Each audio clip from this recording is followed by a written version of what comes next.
खुदा के घर देर है अंधेर नहीं, ये एक कहावत भी है और हकीकत भी। ये कहावत एक बेटी के लिए 30 साल बाद हकीकत बन गई। बेटी ने अपने पिता की विरासत को लेने के लिए 30 साल तक संघर्ष किया। मामला कोर्ट में पहुंचा तो तारीख पे तारीख लगती रही।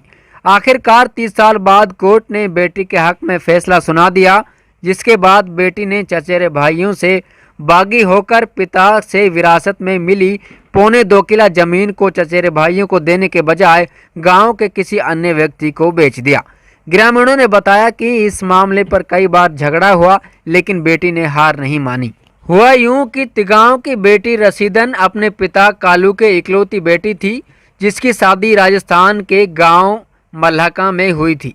रशीदन के पिता के मरने के बाद उसके चचेरे भाइयों ने उसके पिता की विरासत पर कब्जा कर लिया। रशीदन पर यह बात नागवारा गुजरी तो उन्होंने अपने चचेरे भाइयों से पिता की विरासत को लेने के लिए पहले तो भाईचारे में कहा सुनी की, लेकिन जब बात ना बनी तो उन्होंने मामले को कोर्ट में डाल दिया। ग्रामीणों के मुताबिक कोर्ट में इस मामले पर करीब 30 साल तक केस चला। दोनों तरफ से खूब बर्बादी हुई, लेकिन हुआ वही जो होना था। कोर्ट ने पिता की विरासत को बेटी के लिए सौंप दिया। कोर्ट से फैसला होने के बाद रशीदन ने 2.25 किला जमीन का गांव के ही सिराजुद्दीन के लिए करीब 22 लाख रुपए की रकम में सौदा कर दिया, जिसके बाद शनिवार को पैमाइश कराई गई। इसीलिए तो कहते हैं कि खुदा के घर देर है अंधेर नहीं। देखिए रिपोर्ट। क्या नाम है जी? सिराजुद्दीन। सिराजुद्दीन जी, आज ये जगह की जो पैमाइश हुई है कोर्ट से विजय के बाद ये पैमाइश हुई, कितनी जगह थी, क्या मामला था?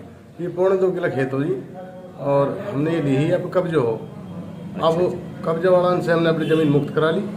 हमारा कब्जा हम लोगों को हम संतुष्ट है। इस पटवारी गिरदावल मौका पाया और रुपये मैच करके गया। उनको नाप का जितने हमारे नाम उतने हमारे नाप का। गांव में किसी तरह का कोई तनाव, कोई रंजिश ना? फिलहाल कोई तनाव ना है, शांतिपूर्ण पैमाइश होगी। अल्लाह का शुक्र है बहुत बड़ा। तो आपने बेखरीदी थी, ये आप काबिज हो गए अब उस पर? बेखरीदी थी। अब आप काबिज हो चुके हैं ना? अब काबिज हो चुका है। राजी अपना कब्जा ले लिया।